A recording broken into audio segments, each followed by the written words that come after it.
నమస్తే, welcome to our channel. నేను మీ సిరి. ఈ రోజు మనతో పాటు ఉన్నారు ప్రముఖ సీనియర్ పొలిటికల్ అనలిస్ట్ అంకమరావు గారు. నమస్కారం సార్. నమస్తే అండి. సార్, విజయమ్మ గారు జగన్కి ఒక హామీ ఇవ్వడం జరిగిందని ప్రచారంలోకి వస్తుంది. అయితే ఆ హామీ ఇచ్చినందుకు షర్మిల గారు ఫైర్ అవుతున్నారని కూడా వస్తుంది. అసలు ఏం హామీ ఇచ్చారు, ఎందుకు షర్మిల గారు ఫైర్ అవుతున్నారు సార్? ఏమీ హామీ ఇచ్చి ఉండదు, షర్మిల గారు ఏమీ కోప్పడరు. ఎలా? ఇది మాత్రం వాస్తవం. ఎందుకంటే అక్కడ జగన్మోహన్ రెడ్డి గారు అనే వ్యక్తి నిన్న చాలామంది అనుకుంటుంది ఏంటంటే కేసీఆర్ గారిని పరామర్శించడానికి వస్తున్నారు, ఆయన కలిసి వెనక్కి వెళ్ళిపోతారు, ఇదే కార్యాచరణ అని చెప్పని ముఖ్యమంత్రి కార్యాలయం కూడా ప్రకటించడం కూడా జరిగింది.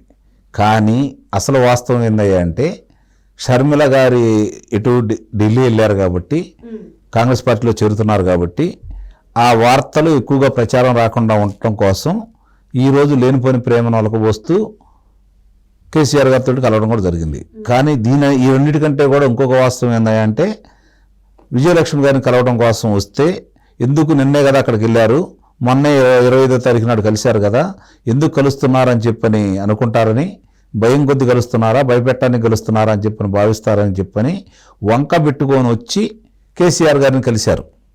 ఇది ఒకటి గుర్తుపెట్టుకోవాలి అందరూ కూడా. అదే, ఎందుకంటే అప్పుడు ఆయన పడి కూడా 20 రోజులు. అదే ఇప్పుడు దొంగల పడ్డ 6 నెలల కుక్కలు మురిగినట్టు ఇప్పుడు ఎప్పుడో జరిగిన దానికి ఈరోజు, ఎందుకంటే మరి కోతవేటు దూరమే కదా హైదరాబాదు, మరి ఆయన అన్ని చోట్లకి మరి రోడ్డు అంట ప్రయాణం చేయట్లేదు కదా, హెలికాప్టర్లు ఉపయోగిస్తున్నారు, లేకపోతే ప్రత్యేక విమానాలు ఉపయోగిస్తున్నారు కదా. మరి ఆయనకి ఎంతో విధంగా లబ్ధి చేకూర్చిన వ్యక్తి, మరి చంద్రబాబు నాయుడు గారికి తిరిగి కానుకలు పంపిస్తానని చెప్పని, నువ్వు ఒకటి ఇచ్చావు కదా నేను 2 ఇవ్వాలి కదా అని చెప్పని మాట్లాడి తెలుగుదేశం పార్టీ ఓటమికి నాదే బాధ్యత అని చెప్పని భుజానేసుకొని మరి జగన్మోహన్ రెడ్డి గారిని గెలిపించినటువంటి కేసీఆర్ గారు అంత మరి ఆయనకి మరి ప్రమాదం జరిగిన సందర్భంగా శస్త్రచికిత్స కూడా జరిగింది కదా, మరి ఇన్ని రోజులు రాకపోవటం అంటే దాన్ని అర్థం చేసుకోవాలి కదా. అంటే ఆయన అర్థం ఏంటంటే దాంట్లో జగన్మోహన్ రెడ్డి గారిది ఎటు ఓడిపోయాడు, అధికారంలో ఉంటే నాకు ఉపయోగపడేవాడు, ఇప్పుడు ఓడిపోయాడు కాబట్టి ఇతనితోటి మనకేం పని, కాబట్టి ఇతనితోటి పని ఏం లేదని చెప్పి అతను నిర్లక్ష్యంగా ఉండాలని ఎందుకు అనుకోకూడదు. అంటే ఇప్పుడు జగన్ వైఖరి అందితే జుట్టు లేకపోతే కాళ్ళ వాస్తవమే కదా, దాంట్లో మొమ్మాటమే ఉంది, ఇవాళ కొత్త కాదు కదా, ఆ విషయంలో కనపడతానే ఉన్నది కదా శాసనసభ్యులు ఎలా మార్చుకుంటున్నారు, ఏమేం చేసుకుంటున్నారు అనేది. ఇక దాన్ని తీసి పక్కన పడేస్తే ఈరోజు వంక అది దొరికింది ఆయనకి. కానీ అసలు కారణం మీరు అన్నట్టు నేను ఆమెని కడప బరిలో నిలపొద్దని షర్మిల గారిని, సునీత గారిని, వైఎస్ సునీత గారు రాజకీయాల్లోకి వచ్చే మాట మాత్రం అవాస్తవం, అది ప్రచారం మాత్రమే జరుగుతుంది. వైఎస్ సునీత గారు ఎన్ని పట్టించుకునే మనిషి అయితే కాదు. తన తండ్రిని ఎవరు చంపారో ప్రజలకు తెలియాలని పోరాటం చేస్తూ ఉన్నది. ఆ రోజు నారాసుర రక్త చరిత్ర అంటే నమ్మింది. ఆమె ఎవరి మీద అభియోగాలు మోపమంటే అట్లా ఆ రోజు మాట్లాడమంటే మాట్లాడింది. కానీ సంతకాలు పెట్టి పత్రికా ప్రకటన విడుదల చేయమంటే దానిలో లోపాలు చూసిన తర్వాత ఆమెకి ఒక అపనమ్మకం ఏర్పడింది. ఆ తర్వాత అధికారంలోకి వచ్చిన తర్వాత మరి తండ్రి మరణానికి సంబంధించి ఎలాంటి పురోగతి లేకపోగా సిబిఐ విచారణ కూడా వద్దని తూతో మంతంగా సిట్టు విచారణ జరుపుతున్నారని చెప్పని, ఏంటిదని అడిగితే ఒక రకమైన బెదిరింపులతోటి మాట్లాడారని, గట్టిగా మాట్లాడితే అతను భారతీయ జనతా పార్టీలోకి వెళ్తాడు, మనకెందుకులే వదిలేసేయమని చెప్పి అన్నారని. అంటే తండ్రి మరణాన్ని కూడా వీళ్ళు రాజకీయంగా వాడుకున్నారని అర్థమైపోయిన తర్వాత వాస్తవమైన విషయాలు ప్రజలకు తెలియాలి, దోషులకు శిక్ష పడాలనే ఒకే ఒక్క కారణంతో ఆమె పోరాటం చేసింది.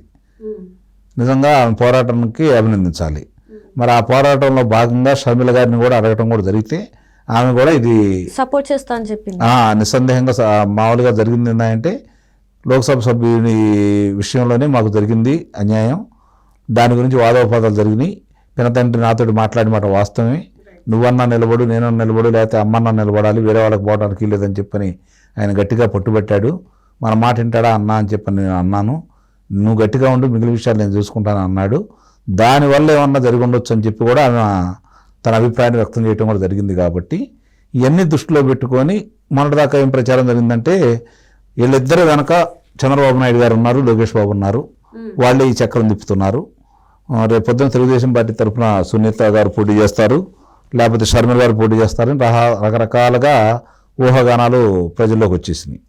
అట్లాగే మొన్న నూతన సంవత్సర కానుక సందర్భంగా క్రిస్మస్కి ఇంకా నూతన సంవత్సరం సంబంధించి ఆమె ప్రత్యేకంగా శుభాకాంక్షలు తెలియజేయటం, కానుకలు పంపించడం కూడా చూసిన తర్వాత ఇంకొంచెం వీళ్ళకి అవకాశం దొరికింది దాని గురించి మాట్లాడుకున్నారు. వాటన్నింటినీ పటాపంచలు చేస్తూ ఈరోజు ఆమె కాంగ్రెస్ పార్టీలోకి వెళ్ళిపోయింది కాబట్టి దానికి ఫుల్ స్టాప్ పడ్డట్టే, అందుట్లో ఇంకా సందేహం ఏం లేదు. ఇప్పుడు మళ్ళీ కొత్తగా ఇది మొదలుపెట్టారు. వాస్తవంగా ఈరోజు ఆంధ్ర రాష్ట్రంలో ఉన్న 25 నియోజకవర్గాల్లో ఓడిపోతున్నాం వాళ్ళకి క్షుణ్ణంగా తెలుసు, అది మాత్రం వాస్తవం, దాంట్లో ఎలాంటి సందేహం కూడా లేదు. కాకపోతే ఏంటంటే ఇప్పుడు ఇక్కడికి వచ్చిన తర్వాత వాళ్ళు ఏం చేసినా కూడా ఇన్నే పరిస్థితుల్లో లేదు. ఆమె వెళ్ళి పార్టీలో చేరింది, రేపొద్దున బాధ్యతలు తీసుకోబోతా ఉంది. కడప పార్లమెంటు కనుక ఆమె నిలబడితే, కాంగ్రెస్ పార్టీ తరఫున నిలబడితే ఏంటనే పరిస్థితికి వచ్చి తెలిగితే చాలా స్పష్టంగా అర్థమైపోతూ ఉంది. ఆ 7 నియోజకవర్గాల్లో కూడా ఒకటి కూడా గెలిచే పరిస్థితి కనపడదు. ఇప్పుడు ఉన్నటువంటి వైఎస్ఆర్సీపీ పార్టీ షర్మిల గారు గెలుస్తారా లేదని తీసి పక్కన పడేస్తే ఘోరాతి ఘోరంగా వైఎస్ఆర్సీపీ పార్టీని ఓడగొట్టడానికి మాత్రం ఆమె పనికి వచ్చింది. అంటే అక్కడ టీడీపీ నుంచి వెళ్ళి గట్టి పోటీ ఇస్తున్నారు అనుకోవచ్చా సార్? అంటే కాంగ్రెస్ నుంచే కాకుండా ప్రత్యర్థి పార్టీ లాగా మన టీడీపీ శ్రీనివాస రెడ్డి గారు ఉన్నారు, గతంలో పోటీ చేశారు, ఇప్పుడు రేపు కూడా పోటీ చేస్తారు, లేకపోతే ఇంకొక అభ్యర్థిని పెట్టచ్చు. వాళ్ళ వ్యూహాలు ఏముంటాయనే చూసుకోవాలి. బలమైన అభ్యర్థులలో వాళ్ళు పెట్టుకుంటారు కదా నిస్సందేహంగా.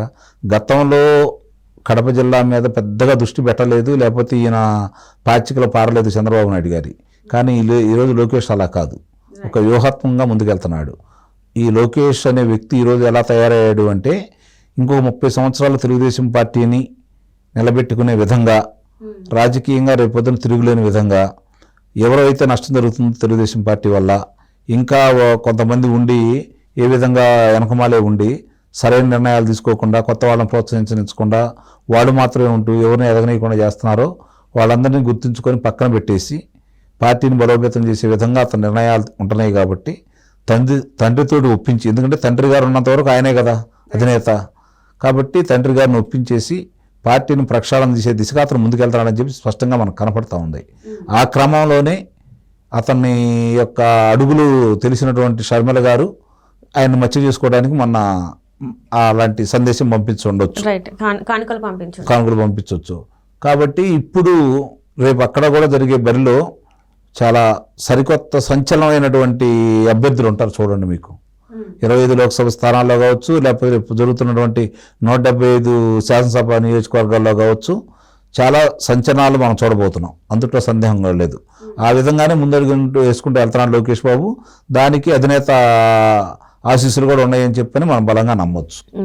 రైట్. అంటే ఇప్పుడు మీరు చెప్తున్న దాన్ని బట్టి ఏంటంటే ఏదైతే ఇక్కడ తెలంగాణలో జరిగిందో సేమ్ అవే సిచ్యువేషన్స్, అదే సీన్స్ అనేవి రిపీట్ అయిపోతాయి అని ఆంధ్ర పొలిటికల్గా అనిపించుకో. తెలంగాణలో చాలా గౌరవప్రదమైన స్థానాలు వచ్చినాయి అమ్మా, 39 స్థానాలు వచ్చింది, సామాన్యమైన విషయం కాదు.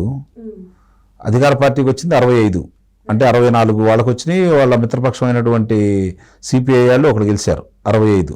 మిగిలిన 54 స్థానాల్లో బలంగానే ప్రతిపక్షాలు గెలిచినాయి కదా. ఆంధ్ర రాష్ట్రం అలా ఉండదు, అనుమానమే లేదు ఇక దానికి. లేకపోతే వీళ్ళందరూ వచ్చి వీళ్ళందరికీ తెలియని వాళ్ళ, ప్రజలతో సంబంధం లేని వాళ్ళ, పదవులు అనుభవించని వాళ్ళ, ప్రభుత్వాలు లేని వాళ్ళ, ప్రభుత్వం చేజారిపోతుందనే కదా ప్రభుత్వం వాళ్ళందరూ ప్రతిపక్షం అంతా వస్తుంది. ప్రతిపక్షం వాడుతుంది అంటే ఎందుకు వస్తారమ్మా వీళ్ళందరూ? రారు కదా. ప్రజాభిప్రాయం క్షుణ్ణంగా కనపడుతుంది. ఇప్పుడు ఒక్కొక్క కార్యక్రమం తీసుకుంటామంటే ఎవరు తీసుకున్నా కూడా అద్భుతమైన విజయం చేకూరుస్తున్నారు ప్రజలు వచ్చి. ఈరోజు ఆంధ్ర రాష్ట్రంలో ప్రజలు ఏ విధంగా తయారయ్యారంటే, నాయకులు మీరు చేసింది చాలు, మా అభిప్రాయం ఎలా ఉంది, మా అభిప్రాయాన్ని గౌరవించి ఇట్లా ముందుకు నడవండి అని చెప్పని నాయకుల్ని ప్రజలే నడిపించే పరిస్థితి ఉంది ఈరోజు. రైట్. సరైన అభ్యర్థులు పెట్టండి. వాళ్ళు ఏం కోరుకుంటున్నారంటే సరైన అభ్యర్థులు పెట్టండి, మా ఓట్లు ఉండేటట్టు మీరు పోరాటం చేయండి, మేము వస్తాం, మీరు పిలిస్తే మీరు కూడా పోరాటం చేయండి, రేపు పొద్దున మా ఓట్లు బలంతో మిమ్మల్ని గెలిపిస్తాం. ఇది చాలా స్పష్టంగా చెప్తున్నారు. దానికి బాగా దగ్గరైన వ్యక్తి లోకేష్ బాబు. కాబట్టి లోకేష్ బాబు గారు చెప్పేది వాళ్ళు నమ్ముతున్నారు. వాళ్ళ ఒక నమ్మకం ఏర్పడింది ఈరోజు. గతంలో ఏదో చిన్నగా అంటే ఈయన అభివృద్ధి తప్ప పార్టీని పట్టించుకోరు చంద్రబాబు నాయుడు గారు అనే ఒక దుష్ప్రచారం ఉంది, అందులో చాలా వరకు వాస్తవం కూడా ఉంది. కానీ లోకేష్ బాబు అలా కాదు, పార్టీని పట్టించుకుంటాడు, పరిపాలన పట్టించుకుంటాడు, చట్టబద్ధంగా న్యాయబద్ధంగా ముందుకెళ్తాడు. ఇబ్బందులు కలగజేసిన వాళ్ళని, ఆంధ్ర రాష్ట్రంలో ఇబ్బందులు పెట్టిన వాళ్ళని, రాష్ట్ర పురోగతికి అడ్డుపడే వాళ్ళందరూ కూడా తగు చర్యలు తీసుకుంటాడని నేను భావిస్తున్నాను. Right. Thank you so much sir. Thank you.